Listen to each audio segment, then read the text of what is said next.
Tonight on Primetime Politics, leaving the CPP. We believe Alberta's proposal could cause serious harm over the long term to working people and retirees in Ontario and across Canada.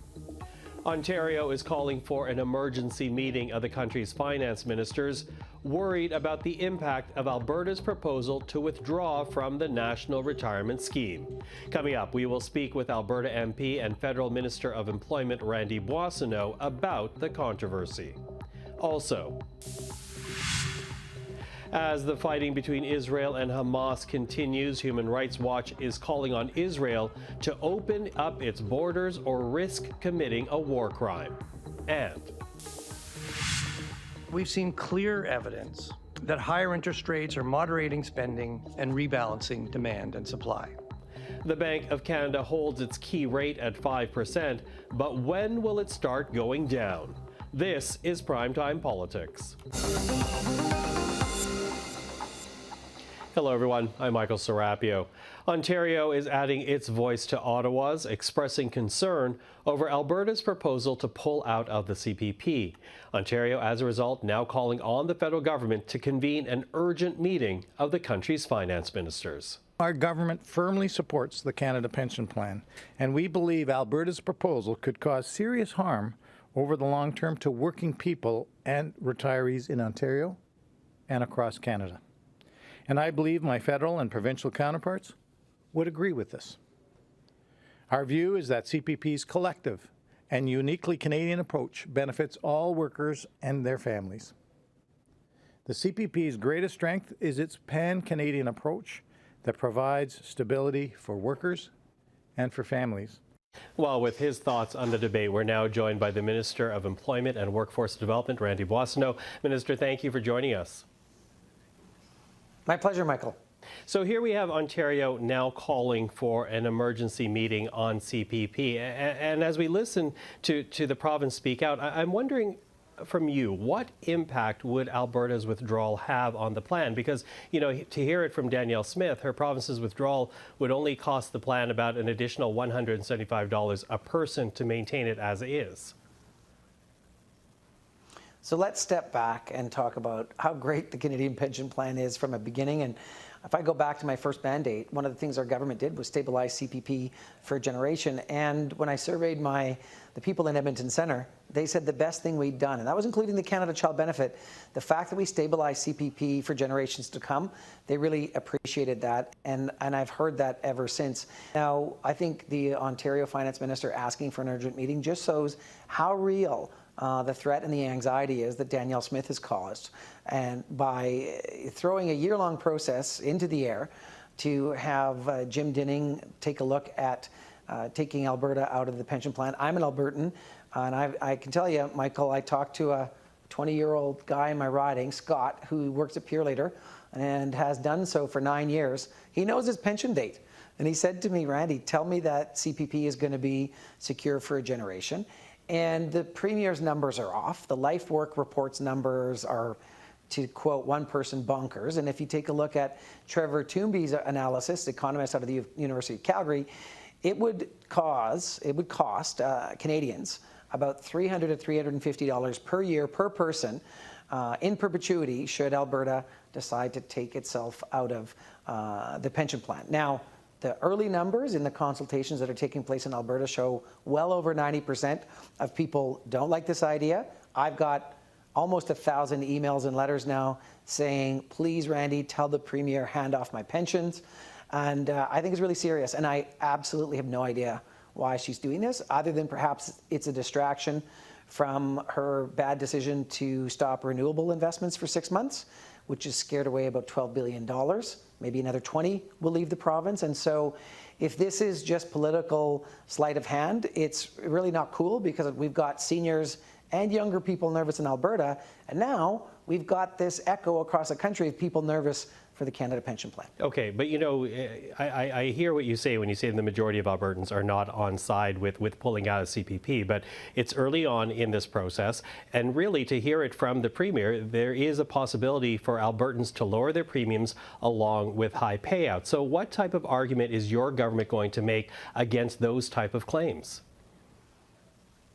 Well, that's a great question, Michael. And in the letter that the Prime Minister sent to the Premier, he was clear that he had tasked us all as Cabinet to do everything we could to protect the Canada Pension Plan, to defend Albertans, and so we're going to do that work. I spent some time as Associate Minister of Finance, so I know that finance officials will be crunching numbers, so will officials at the CPP, and I think that's a good time for me to talk about, Michael, how CPP is completely separate and independent from the government, whereas AIMCO, which is the agency that manages the pensions in Alberta, has in their statutes that they have to respond to directives from the Premier's office. And if you talk to Alberta teachers, they know what that's like, because the funds from the Alberta teachers' pension were taken by the government to make questionable investments in oil and gas companies that didn't turn out well. So if you want stability, if you want better performance, and you want something you can rely on in your retirement, then it means staying in the Canada Pension Plan. So I think this is going to be,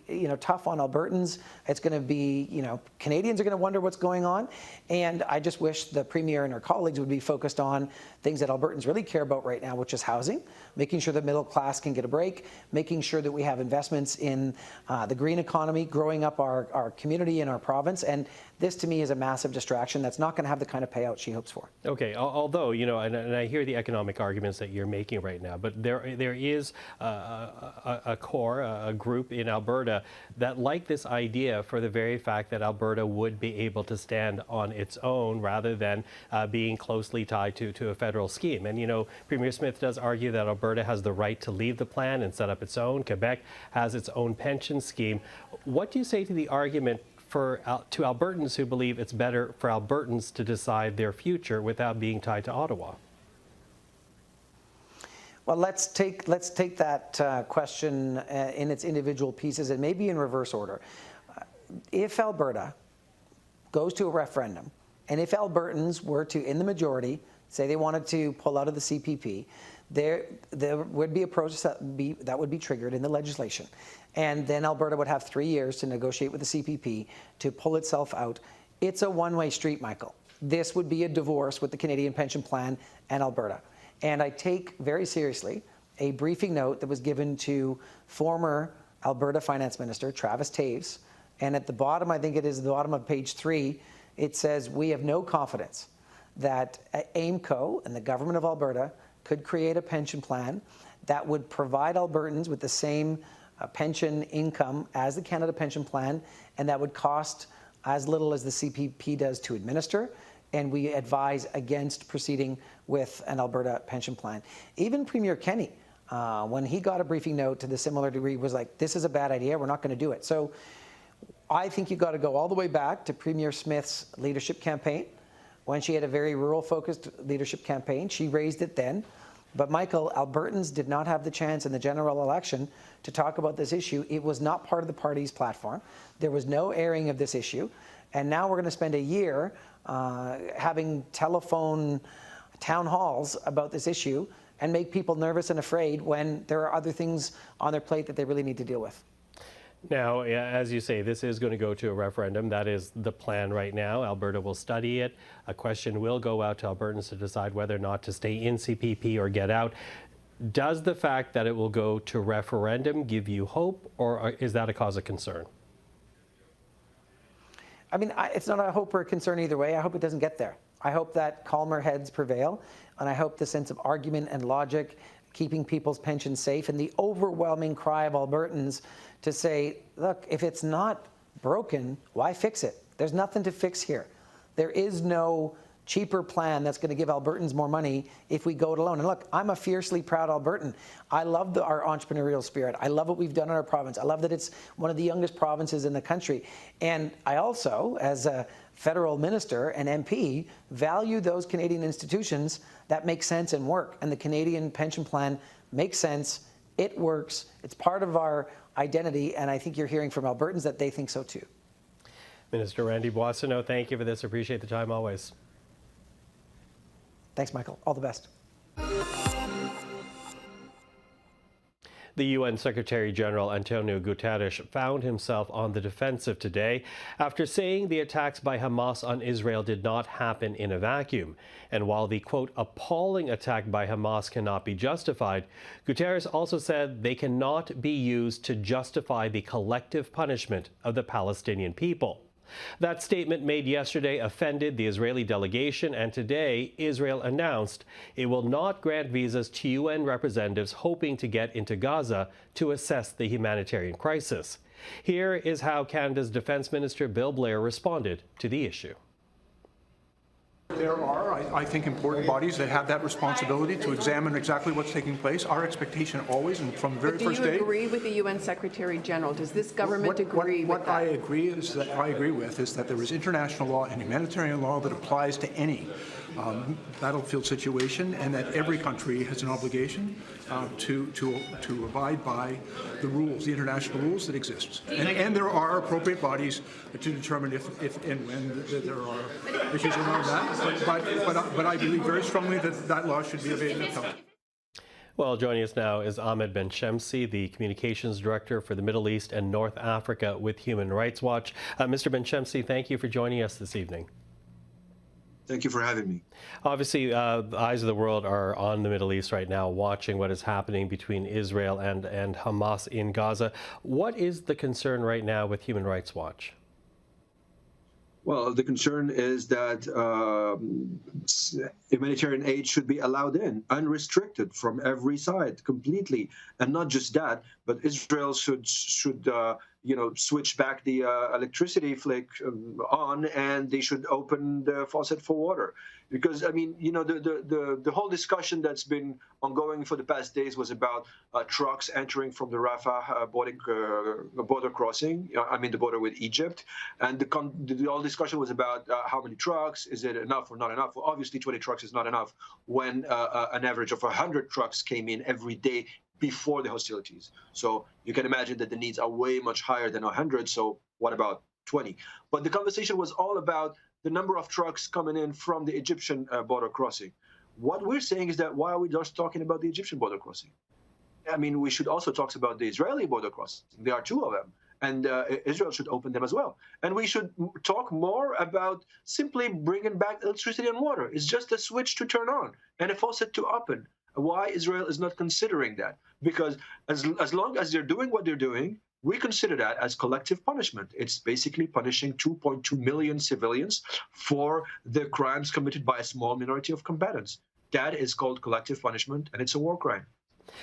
And beyond that, you also point out the fact that Israel, as an occupying country, actually has an obligation to take care of civilians who are not Hamas, but are really caught up in this conflict. Oh, absolutely. Even without a conflict, before this conflict, I mean, Israel is considered as the occupying power in Gaza. Even if Gaza is administered by Hamas, their airspace is controlled by Israel. Their borders are controlled by Israel, and they're a blockade for 16 years.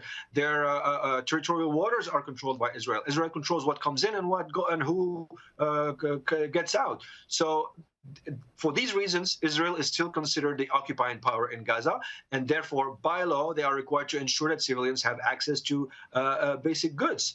And as a party to an armed conflict, which is the case now, an active armed conflict, it's been a dormant armed conflict for many years, but now it's an active armed conflict. As a party to such a conflict, Israel must facilitate the rapid and unimpeded passage of humanitarian aid. That includes trucks coming in sufficient numbers, not just from the Egyptian border, but also from the crossing points on the Israeli territory. And more importantly, they should, again, reestablish water and electricity because they can, and it's very easy for them to do so. And by not doing so, they are collectively punishing 2 million people and more, including babies, including civilians, people who are not combatant by any stretch of the mind. But as you know, Israel is concerned about Hamas taking any type of aid that's brought in from Israel and using that for its purposes. What do you say to that? Well, I say that they didn't have that problem before because this is not the first time Israel and Hamas are in active combat. There were at least 4 wars if we don't count like the low intensity, exchanges, but there were like 4 high intensity wars with Gaza during in the past 15 years. And during each one of them, the Israeli army managed somehow to maintain water and electricity supplies and to periodically open its own crossings with Gaza to allow at least minimal humanitarian aid. Why aren't they doing it this time? The pretext of Hamas beneficiating from whatever is why didn't it work before and it's working now? Now, many Israelis, as you know, are still reeling from the effects of the Hamas attack on October 7th. Hamas has continued its rocket attack since that day. There are still dozens of hostages that have not made their way back home yet. What do you say to Israelis and to Jews around the world who see this as a fight against terrorists and blame Hamas for using essentially the Palestinian people as human shields? I will say that what happened on October 7 is a war crime of unspeakable magnitude, and that I totally understand that people are deeply traumatized by those ghastly events, especially since they convoke the memory of mass murders of Jews in the history of the 20th century. This is the biggest massacre since the Holocaust. So I can absolutely understand the psychological impact on Jews all around the world. However, that doesn't mean that because a war crime was committed by a party, it is okay to commit counter-war crimes as retaliation. This is not how international law works. It is not reciprocal. It's not because a war crime was committed that you have to answer, that you can answer it by another war crime of arguably bigger proportion, at least based on the number of victims. Because punishing collectively 2 million persons, that's theoretically, pushing 2 million persons on the brink of famine and dehydration and death for multiple reasons. So what I'm telling the Israelis right now is, yes, Israel has absolutely the right to defend itself, but not by disregarding the laws of war. Israelis should not consider that the right to defend themselves, which is absolutely granted, means the right for revenge, and they should not lose their humanity over that, because that's what the gruesome that was the objective of the gruesome murders that happened on October 7. But let's not give this victory to those murderers, and let's not use our humanity over those barbarous acts. Ahmed Benchemsi, appreciate the time this evening. Thank you for that. Thank you for having me. Well, time now to look at the other stories making headlines today. Today, we maintained our policy interest rate at 5%. We're also continuing our policy of quantitative tightening. The Bank of Canada decided against increasing its benchmark rate for the second time in a row, as you heard, holding it at 5%. But the Bank of Canada Governor Tiff Macklem is leaving the option of future hikes on the table if inflation remains high. The next rate decision is scheduled for December the 6th. Almost 2 million people across the country visited food banks in March. That's a 30% jump over the 2022 numbers and a record high. This according to a new report by Food Banks Canada. Approximately 40% of users are single adults, a third are children, and a quarter are new immigrants. The report states a greater number of people are having trouble paying for basic expenses, and more working people with higher incomes are using food banks this year. Senator Ian Shugart, who was also a former clerk of the Privy Council, has died at the age of 66. He had been battling cancer since 2021, and he was appointed to the Senate in 2022. Here now is how Shugart was remembered today. It is with incredible sadness that I rise in this place to mourn the loss of our friend and fellow parliamentarian, Senator Ian Shugart. He was an incredible clerk to this government, but I know he was also a valuable deputy minister to the leader of the opposition when he was in government. Ian Shugart was my deputy minister. He was a brilliant public servant of serving both political parties and serving Canadians in the Senate, and all of us mourn with his family at the tragic loss of this great Canadian public servant. Well, let's get back to the bank rate decision made today, holding steady as expected. But there are still some potential challenges ahead and one more rate decision before 2023 is done. Take a listen now to the Bank of Canada Governor Tiff Macklem. With clearer evidence that monetary policy is working, Governing Council's collective judgment was that we could be patient and hold the policy rate at 5%. We will continue to assess whether monetary policy is sufficiently restrictive to restore price stability, and we will monitor risks closely. Today's decision also reflected our best efforts to balance the risks of over and under tightening. We don't want to cool the economy more than necessary, but we don't want Canadians to have to continue to live with elevated inflation either. And we cannot let high inflation become entrenched in the economy. Well, we're now joined by Pedro Antunes, Chief Economist at the Conference Board of Canada. Pedro, good to see you. Thanks for being here. It's a pleasure. So the bank has decided to hold its overnight rate at 5%. Obviously, I think that will come as good news for many debt and mortgage holders. But is that good news for business? Well, I think higher rates generally are good for banks. The chartered banks do earn a little bit more when interest rates are higher. But in general, businesses are feeling the crunch of essentially higher prices, just like households. They're certainly feeling a lot of cost pressures from wages coming up, and businesses borrow as well as do households. So I think this is taking its toll as well on essentially business investment and the cost of funds for businesses. So I don't think this is a good news story writ large, therefore, for the business sector in Canada. Because the rate, again, being held, not coming down. But, part of the reason for holding the rate is the argument that past policy decisions are still making their way through the economy. What exactly is the bank watching out for? Because there is one more decision to be made before the end of the year.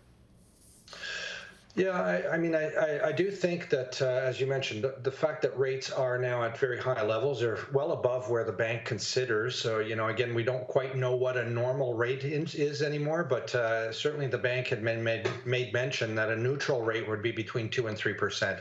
So we're far above that on the short term. This means that the brake is still firmly on the economy. It's having the impacts, as we just discussed, on households and businesses. And we're seeing the success of that in the sense that we have seen the economic growth slowing. In the second quarter, it was slightly negative. Certainly, we're tracking for the third quarter to be slightly negative or essentially flat. So we're slowing the economy, and the hope is that we'll continue to see inflation heading down that downward path and essentially heading towards price stability. I think the bank is very concerned about a lot of the essentially a lot of the external pressures that are still very real, and they made certainly a lot of mention around some of the risks that could see oil prices, for instance, come higher. Interesting you say that, because I was going to ask about oil prices, because obviously the bank also says, yes, oil is something that we need to be wary of, but they're also wary about the conflict between Israel and Hamas as potentially complicating the picture. How might those actually affect the last rate decision of this year in December? Well, I still think we're probably going to see the bank hold unless something really kind of drastic happens. But again, we saw this essentially in 2022 when the war, when Russia invaded Ukraine, and we saw a massive commodity price shock that affected not just oil, but affected a lot of commodity prices, and led to another layer being put on already hot inflation across the world, around the world. This is a similar situation here. I mean, if this war that's going on in the Middle East expands beyond the current conflict, we could easily see, and markets, in fact, have already been very nervous, and we've seen that affecting kind of oil prices on the up and down. So if there's something here that spreads beyond those borders, we could certainly see certainly an oil price shock. And let's not forget, oil is essentially an input into a lot of the production processes across the world. The supply chain is key input. And it also affects transportation costs, and most directly for households, gasoline prices. So all of these things would, potentially add another how should I say, another layer of inflation to the battle that the central bank is trying to win here, trying to get those inflationary pressures down. Yeah, and as you say that, there is a statement that was made in the release from the Bank of Canada governor today, and this is what it said, quote, "The bank's preferred measures of core inflation show little downward momentum." What exactly is being referred to here? Is that concerning? Well, the core measures really look at what's happening domestically. They try to exclude very volatile items like food prices and energy prices, for instance. They also try to exclude things like tax changes and other measures. So essentially, the problem here is that core inflation is being driven by kind of the service sector side of the economy, and we know that wages are coming up quite strongly. I think the bank is very concerned that wages essentially running at 5%. That's not in line with a 2% inflation environment. So we've seen, despite the fact that we've seen top line inflation up and down, and in fact, in the last couple of measures, it's come down in part because of kind of easing prices for durable goods and for oil as well. When we look at kind of the underlying measures, the underlying domestic wage pressures, they're still kind of running well above where the bank would feel comfortable with.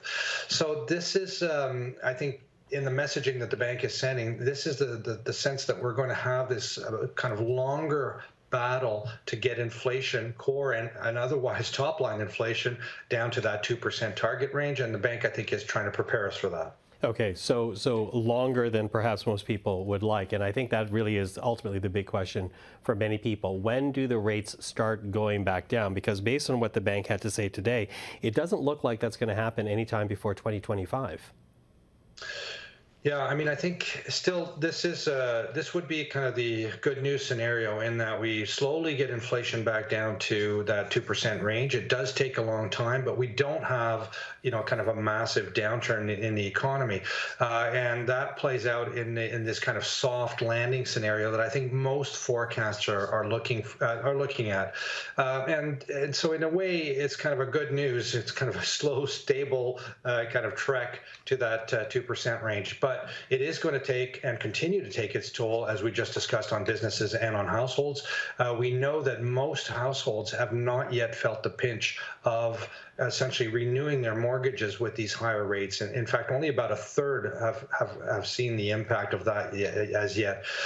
So there's a lot of, I think, further pain to be felt, unfortunately. Okay. Well, not good news to end it on, but of course, always good to know the information as it is. Pedro, thank you for this. Appreciate the time. You're welcome. It's a pleasure. And that is our program for this Wednesday evening. For everyone here at CPAC, thank you for watching.